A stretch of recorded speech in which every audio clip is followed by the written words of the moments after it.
Good morning. So this lecture describes about the heat treatment processes in the engineering metallurgy subject. Heat treatment. Heat treatment is a process of changing the structure of a metal by heating it to a predetermined temperature, holding and cooling it at a prescribed rate. Okay, heat treatment can be drawn on the diagram. Heat treatment is a process of changing the structure of a metal. Okay, it changes the structure of a metal. Okay, you can plot the heat treatment on the diagram. Okay, this is a time temperature diagram, temperature in degrees Celsius, and this is a time T.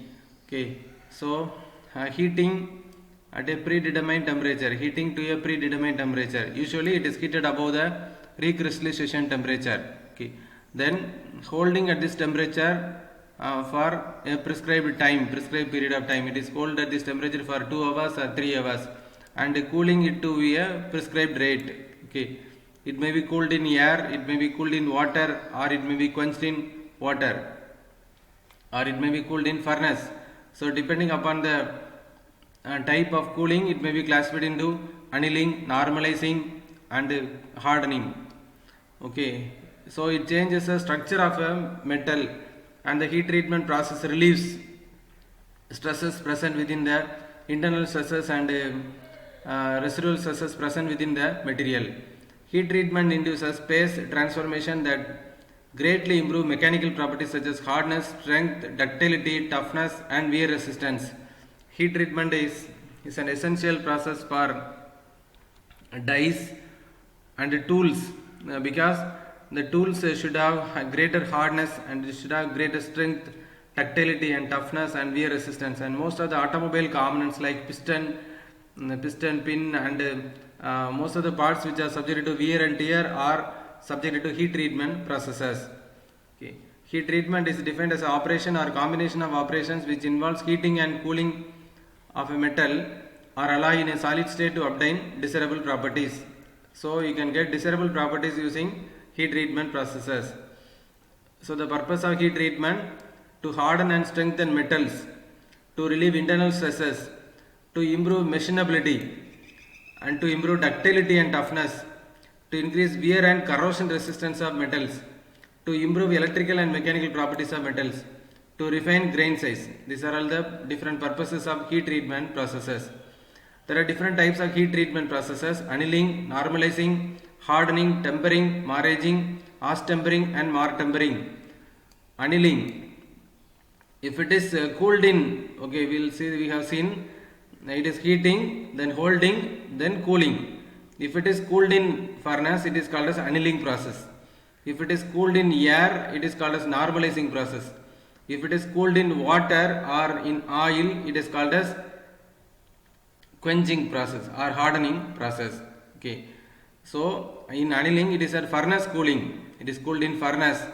Normalizing, it is cooled in air, and hardening process, it is cooled in water. Okay, in tempering process, it is performed below the recrystallization temperature. And maraging, a martensite structure is obtained in maraging process. Astempering process, a bayonet structure will be obtained. First one, annealing. In the annealing, there are different types: stress relief annealing, recrystallization annealing, spheroidized annealing, full annealing, and diffusion annealing. Annealing is one of the most important heat treatment operations.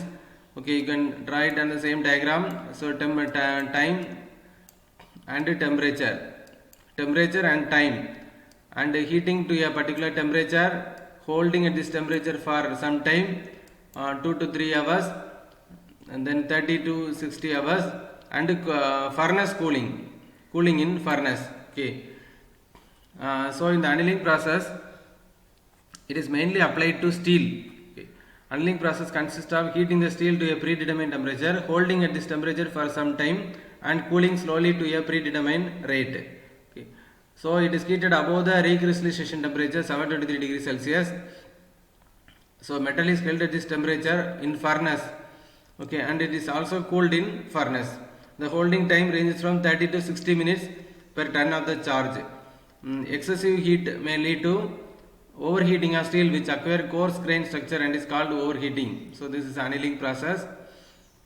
And the purpose of annealing to relieve in it is commonly heating and colding in the furnace. Cooling rate from 150 to 200 per hour is a regular practice. Purpose of annealing to relieve the internal stresses, to refine the grain, so to make the steel more plastic and ductile, to improve machinabilities, to improve mechanical and physical properties, to remove gases. These are all the different types of annealing: stress relief annealing, process annealing, periodized annealing, full annealing, diffusion annealing. These are all the 5 types of annealing. First type, stress relief annealing. In the stress relief annealing, it relieves the internal stresses or residual stresses due to heavy machining or cold working process such as forming processes, rolling or extrusion or any other forming processes. Internal stresses will be developed within the material, and these stresses can be removed using this stress relief annealing process. It is heated to a temperature of, it is below the recrystallization temperature. Recrystallization temperature is 723 degrees Celsius. Okay, so it is heated up below the recrystallization temperature 500 to 550 degrees Celsius and held at this temperature for about 1 to 2 hours, and then to cool to room temperature in the furnace. Okay, it is cooled to the furnace, the stresses will be relieved. This type of process is called stress relief annealing. Okay, all the processes are plotted in this diagram. Okay, in the annealing, it is heated above the recrystallization temperature. There is a A3 line. Okay, A3 line. It is 723 degrees Celsius is a recrystallization temperature. It is heated above the recrystallization temperature for 0.8 up to 0.8% steel. It is heated above this line, heated above the A3 line. Then it is cooled in furnace. This is the annealing process. Then process annealing or recrystallization annealing. So this is also performed nearly around 600 to 700 degrees Celsius, holding. So this process annealing or recrystallization annealing is performed to change the crystal structure. Okay, it is used in sheet metal and wire industries. It is colding at this temperature for a prolonged period and slow cooling. This treatment transforms the broken up and distorted grains in the crystal lattice back into the normal state by recrystallization, thus removing, work hardening and relieving internal stresses. Okay, in the recrystallization annealing, the broken grains and distorted grains are recrystallization process will occur in this type of annealing. So it is shown in this diagram. It is heated above 600 degrees Celsius. So this process is called as recrystallization annealing. It is performed below 723 degrees Celsius. This type of annealing is performed below 723 degrees Celsius. Then periodized annealing. Okay, in this periodized annealing, it is made in the form of carbon atoms are made into spheroids. Okay, this improves the machinability. Okay, this improves the machinability. Okay, here you can see the periodized annealing. This is a periodized annealing. It is performed for steels having carbon content greater than 0.8%. In periodized annealing, that is the spheres will form. It is performed nearly around 723 degrees Celsius and somewhat below 723 degrees Celsius. And due to this heat treatment, periodized heat treatment process, the carbon present in the steel is converted into spheroids or small balls, and this improves machinability. While machining, these carbon atoms can be easily removed. So this periodizing operation is mainly performed to improve the machinability of the steel. Improve the machinability of high carbon steel, that is steel hyperductile steels having carbon content greater than 0.8%, which are difficult to machine. The annealed hyperductile steel with a microstructure of perlite and cementite will give poor machinability. Because cementite is hard and brittle, the cutting tool cannot cut through this. As a result, tool is subjected to a continual shock load which results in poor surface finish. The best heat treatment process which improves the machinability of steel is periodized annealing. This will produce a spheroidal or globular form of carbide. Periodized annealing comprises heating the steel to a temperature slightly above the critical point and prolonged holding at this temperature and followed by slow cooling in the furnace. Okay. So prolonged time at the elevated temperature will completely break up the pearlite and cementite network. The cementite will become spheres in this spheroidal annealing. To improve the machinability, the spheroidal or granular form of granite greatly affects the properties of metal.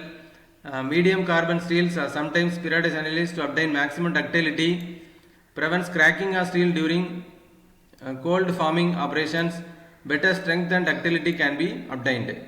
Next one is full annealing process. So the purpose of full annealing may be to refine grains, to induce softness, to improve mechanical and electrical properties, and to improve the machinabilities. So the alloy is austened by heating to 15 degree to 40 degrees Celsius above the A3 or A1 line. Okay, here A3 line, this line is a A3 line or A1 line. It is heated above the A3 line or A1 line 15 to 40 degrees Celsius above the A3 or A1 line. The alloy is then furnace cooled. Both steel are cooled to room temperature at the same rate, which takes several hours.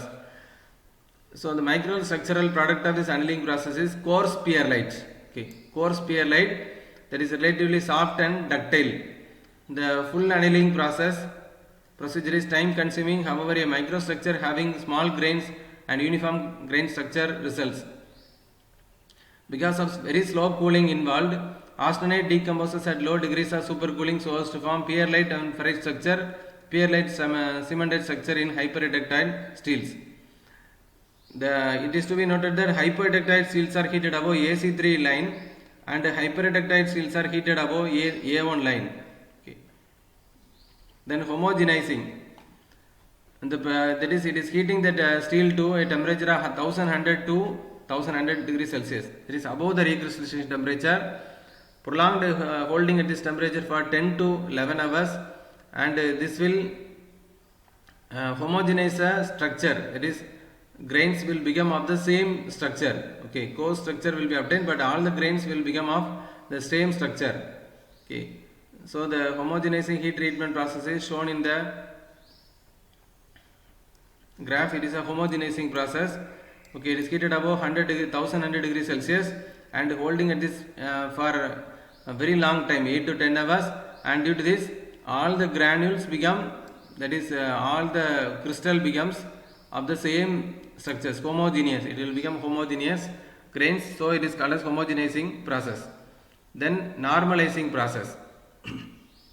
The normalizing process, as I have told earlier, it is a heat treatment process where it is cooled in, okay, heating in, that is, it is a diagram. So time, temperature, time diagram. It is heating to a particular temperature, holding at this temperature, and cooling in air. Okay, in the normalizing process, it is heated above the A3 line or ACM line by 30 to 50 degrees Celsius, and it is cooled in still air to room temperature, and this improves the mechanical properties. This normalizing process produces fine pearlite structure. Normalizing. So normalizing has essentially the same purposes as conventional annealing, and therefore the structure of steel after normalizing is similar to that of annealed steel. Hyperductile steels consist of ferrite and pearlite after normalizing, and since normalizing requires less time than full annealing, and it is extensively replacing the later in treating the low and medium carbon steels. The faster cooling rate in normalizing, the cooling rate is very much faster. It is a fine pearlite structure is formed in the normalizing process. Then hardening is a heat treatment process which impart high hardness to steel. It is heating in the, so heated to a particular temperature and held at this temperature for some time. It is cooled in water. Okay, it is cooled in water. Okay, it is A1 30 to 50 degrees Celsius and rapid cooled in water. So the hardness of steel increases much in this hardening process. Okay, hardness of steel is increases.